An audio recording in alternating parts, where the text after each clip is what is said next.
പ്രശ്നം ഉണ്ടെന്ന് പറഞ്ഞാലോ പറഞ്ഞവനെതിരെ 153A അറിയാലോ, വെള്ളാപ്പള്ളിക്കെതിരെ ചാർത്തിയപ്പം കോയിക്കെടുത്ത് ഹിന്ദുവിന് വിഷയം ഉണ്ടെന്ന് പറഞ്ഞാൽ 153A. അതല്ലെങ്കിൽ വിഷയം പറഞ്ഞവരൊക്കെ ഭീകരവാദിയാണ്, കാളകൂടം എന്താണ് മറ്റേ മൂർഖനാണ്, കാളകൂടാണ്, ഇനി ഞങ്ങൾക്കൊന്നും ഇല്ലാത്ത പേരില്ല. ഹിന്ദുവിന് വിഷയം പറയുമ്പോൾ എന്റെ ഇതുപോലുള്ള കേസുകളും ബഹളങ്ങളും മാത്രം എന്റെ അന്വേഷിക്കാത്തത്? ഹിന്ദുവിന്റെ വിഷയത്തെ പറ്റി പഠിക്കാൻ ഇവിടെ എത്ര കമ്മീഷനുകൾ വെച്ചു? ഹിന്ദുവിനൊരു വിഷയം ഉണ്ടായില്ല നിങ്ങൾ അങ്ങ് ഉറപ്പിച്ചോ? എന്താണ് വിഷയം? വിദ്യാഭ്യാസ തലത്തിലാകട്ടെ, സാമൂഹ്യ എല്ലാ വിഷയങ്ങളും മുസൽമാന്റെയും ക്രിസ്ത്യാനിയുടെയും പഠിക്കുന്ന കൂട്ടത്തിൽ നമ്മൾ നമ്മുടെ വിഷയങ്ങൾ പറയുന്നു. വായടച്ച് ഇരുത്താനല്ലാതെ അതിന്റെ ന്യായാന്യായങ്ങൾ അന്വേഷിച്ചിട്ടുണ്ടോ? വിഷ്ണുനാഥ് പറഞ്ഞത് കേരളത്തിലെ അമ്പലങ്ങളൊക്കെ മാറുകയാണ്, അമ്പലങ്ങളൊക്കെ നശിക്കുകയാണെന്ന് പറഞ്ഞത്. കേരളത്തിലെ അമ്പലങ്ങളൊക്കെ നശിക്കുകയാണ്. ഞാനും നിങ്ങളും കാണുമ്പോൾ ഉയരുകയാണ്. കേരളത്തിലെ അമ്പലങ്ങളൊക്കെ നശിക്കുകയാണ്. കാരണം എന്താ?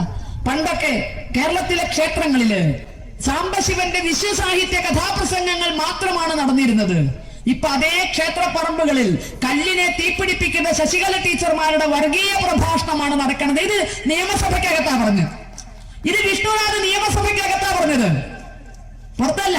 ഇവിടുത്തെ പള്ളികളിൽ ആര് പ്രഭാഷണം നടത്തുന്നു, എന്ത് പ്രഭാഷണം നടത്തുന്നു? വിഷ്ണുനാഥന്മാര് കേട്ടിട്ടില്ല, ബലരാമന്മാർക്ക് കേൾക്കണ്ട, VD സതീശന്മാർക്ക് അറിയണ്ട.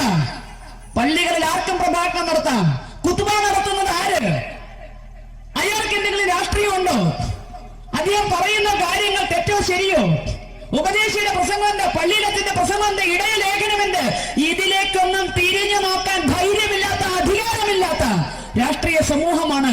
ഹൈന്ദവ ക്ഷേത്രങ്ങളിൽ മതപ്രഭാഷണം വേണ്ട, പകരം കഥാപ്രസംഗം മതി. ഇത്ര ഹൈന്ദവ ക്ഷേത്രങ്ങളിൽ കഥാപ്രസംഗം മതി, സാംബശിവന്റെ കഥാപ്രസംഗങ്ങൾ മാത്രം മതി. ടോൾസ്റ്റോയുടെ കഥയോ അല്ലെങ്കിൽ അതിന്റെ അപ്പുറത്തേക്കുള്ള വല്ല കഥ, ഇനി അതൊന്നും പറ്റിയില്ലെങ്കിൽ ഭഗവാൻ കാല് മാറുന്നു, അതും അല്ലെങ്കിൽ മറ്റേ നിങ്ങൾ എന്നെ കമ്മ്യൂണിസ്റ്റ് ആക്കി, ഇങ്ങനെയുള്ള നാടകങ്ങളോ ഇതൊക്കെ ആയിരുന്നു ഇത്രയും കേരളത്തിന്റെ ക്ഷേത്രങ്ങള് ആയിരുന്നു. സത്യമാണ്.